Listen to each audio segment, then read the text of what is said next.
नमस्कार, मी कांचना. आपण पाहत आहात ई खबर. 2 वर्षांपासून आपल्या मुलासाठी न्यायाची लढाई लढणाऱ्या एका वडिलांची हाक आता देशातील सर्वोच्च तपास यंत्रणांपर्यंत पोहोचली आहे.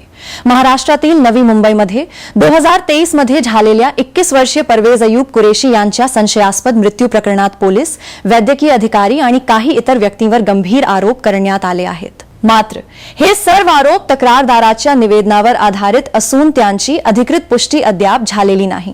नवी मुंबईतील 21 वर्षीय ऑटो रिक्षा चालक परवेज अयूब कुरेशी यांच्या मृत्यूचे गूढ पुन्हा एकदा चर्चेत आले आहे.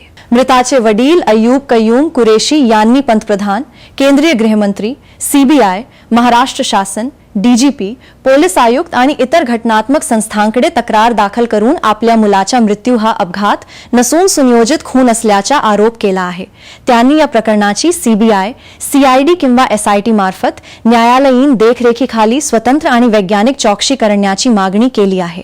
तक्रारीनुसार 30 ऑक्टोबर 2023 रोजी परवेज यांना नोकरीच्या मुलाखतीच्या बहाण्याने घराबाहेर बोलावण्यात आले. त्यानंतर त्यांची हत्या करून मृतदेह तुर्भे MIDC परिसरातील पावणे खदानाजवळील पाण्यात फेकण्यात आल्याचा आरोप कुटुंबाने केला आहे. परवेज यांची ऑटो रिक्षाही घटनास्थळाजवळ सापडल्याचा दावा करण्यात आला आहे.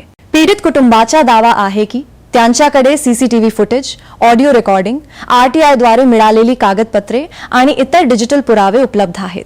त्यांच्या मते या पुराव्यांमधून एकापेक्षा अधिक व्यक्तींचा सहभाग असल्याचा संशय निर्माण होतो.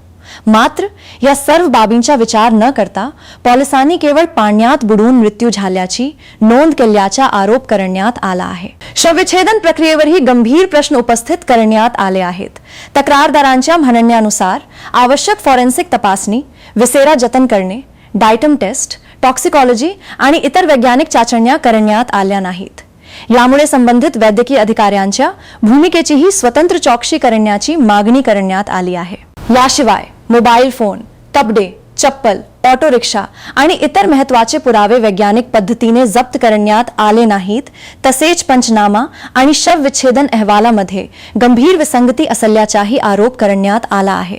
पुरावे नष्ट करून संपूर्ण प्रकरण अपघाती मृत्यू म्हणून दाखवण्याचा प्रयत्न झाल्याची शंका तक्रारदारांनी व्यक्त केली आहे. पीडित वडिलांचा दावा आहे की नोव्हेंबर 2023 पासून आजपर्यंत त्यांनी अनेक शासकीय यंत्रणा आणि वरिष्ठ अधिकाऱ्यांकडे वारंवार तक्रारी केल्या.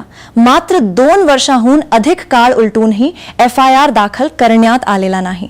त्यांनी संबंधित पोलीस अधिकारी, डॉक्टर आणि इतर जबाबदार व्यक्तीवर खून, गुन्हेगारी कट, पुरावे नष्ट करणे आणि खोटे अभिलेख तयार करणे यांसारख्या गंभीर कलमांखाली कारवाईची मागणी केली आहे. दरम्यान या प्रकरणाबाबत संबंधित पोलीस विभाग किंवा महाराष्ट्र सरकारकडून अद्याप कोणतीही अधिकृत सार्वजनिक प्रतिक्रिया आलेली नाही.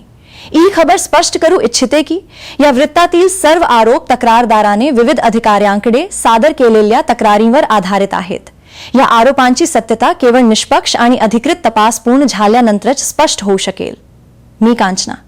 आपण पाहत होता ई खबर. अशाच विश्वासार्ह आणि महत्त्वाच्या बातम्यांसाठी ई खबरला सबस्क्राइब करा, व्हिडिओला लाईक करा आणि आपल्या प्रतिक्रिया कमेंटमध्ये नक्की कळवा.